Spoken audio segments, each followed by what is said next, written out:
briefed in Bhat. Do you know? Every 40 seconds a person commits suicide in the world. That is 800,000 people, mostly celebrities, die from suicide every year. Millions of people suffer from anxiety and depression in the present world. According to a report, around 284 million people aged 15 to 64 used illegal drugs worldwide in 2020 only to have a few minutes of peace and happiness. According to another verified report, about 50% marriages in America and a huge percentage of marriages worldwide turn into breakups and bitter divorces. A huge percentage of the people across the world pray for a nuclear war. Why is it so? The world is richer and more developed today than it was before. Why are then these problems there? The answer is that modern people are now financially richer than before, but they are unhappy. The TV, the social media, the print media, the educational institutes, the self-claimed motivational speakers, the teachers, the parents, the friends, all lecture them how to become rich, but none lectures them how to become happy. A happy person will never commit suicide or kill his fellow humans or practice drug abuse or indulge in domestic violence.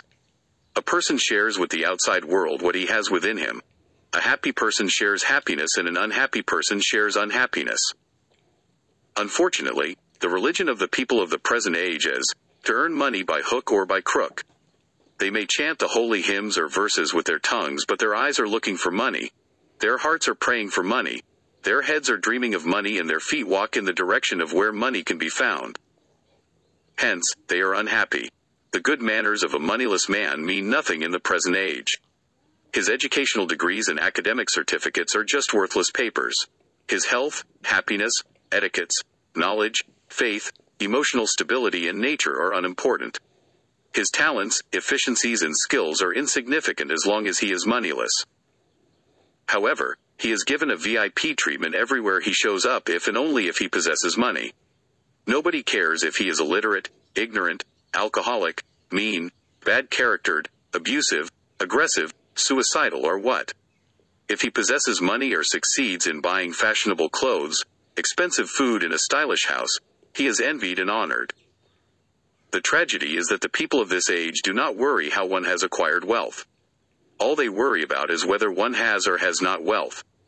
Therefore, all the young men and women of this age are desperately looking for ways and means, legal or illegal, halal or haram, lawful or unlawful, which will make them rich and wealthy overnight.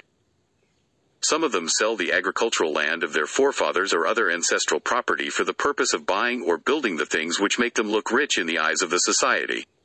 Some of them deal in illegal and harmful businesses for the same purpose.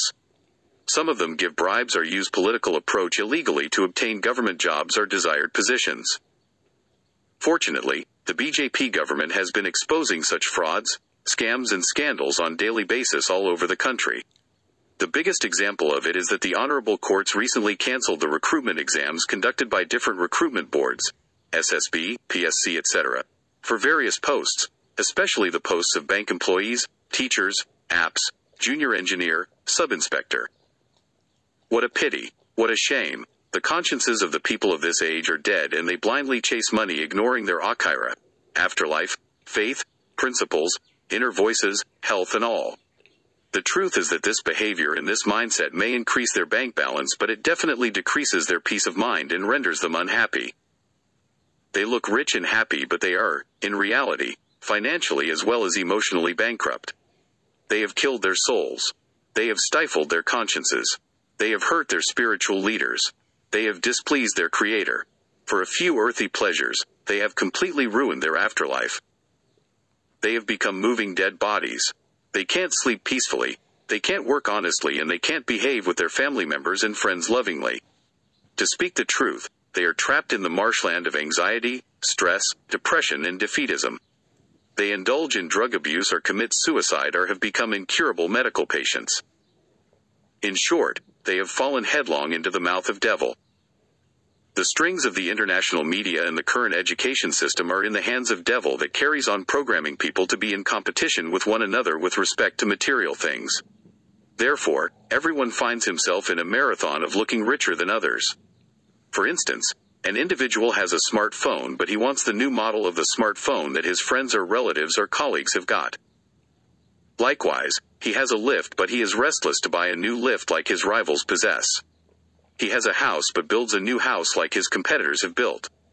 His children are studying at a school but he sends them to a more expensive school only to make his neighbors feel jealous. Well, he does not have cash to follow these vain desires of his. He simply goes to the bank and borrows a huge amount of loan and then wastes his whole life paying Emmys or commits suicide in frustration. Respected people, the purpose of your life is not to get bankrupt in an endeavor to make the others sing the praise of your lifestyle and success. Please, please and please, stop competing with one another in material things. That definitely leads to depression and unhappiness. Instead, start competing with one another in peace of mind, love and affection towards one's family members, good manners, good character, good health, righteousness and kindness. Don't fall into the mouth of devil by chasing after money blindly. Don't be like that professor who draws over a lakh of rupees as salary monthly but was caught thrashing his wife on a road asking her to obtain her share of property from her parents and give it to him so that he would pay back the loan of 70 lakh rupees he owed to the bank.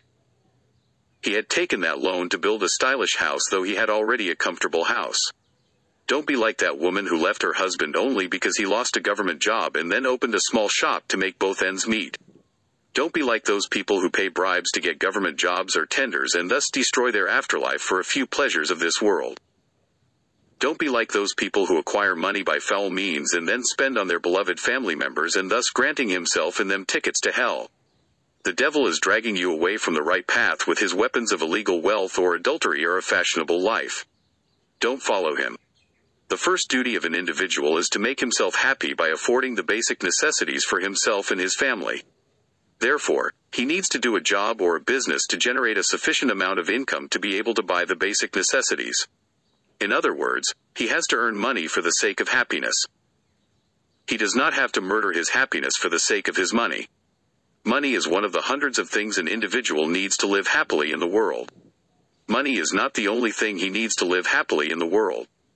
How can an individual be happy after providing bribe or using unlawful means to obtain a government job no matter how much money he earns as a salary?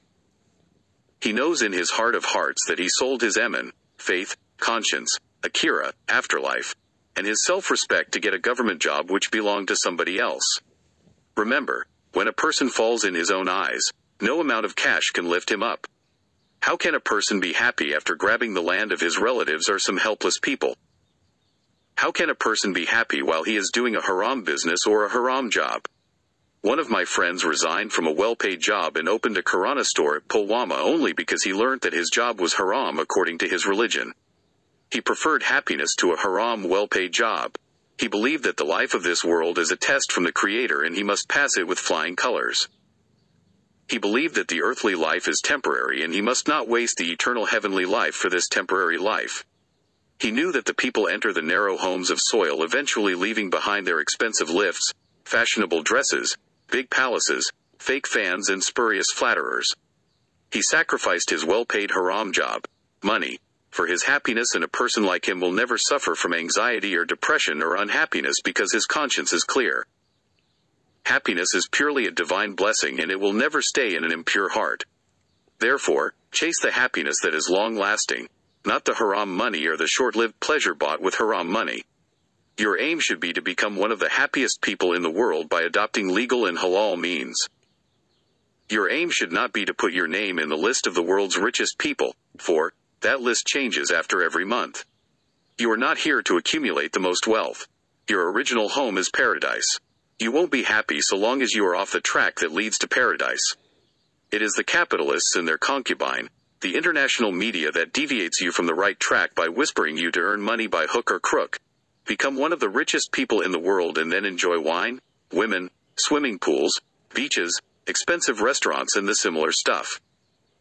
How sad. Their philosophy did nothing but increased anxiety, unhappiness, depression, crime, violence, divorces and suicides in the world. Their philosophy pushed the world into the mouth of devil. You need to read the philosophy of Buddha, teachings of the prophets, poetry of Rumi, Wordsworth, Khalil Gibran, Ghalib and Iqbal to come safely out of the mouth of devil and lead a happy life loved by your Creator and by your soul, conscience and heart. Let the stupid people or the worldly wise people laugh at your job, lift, home and dress, but let not your soul and your Creator be unhappy due to your haram wealth.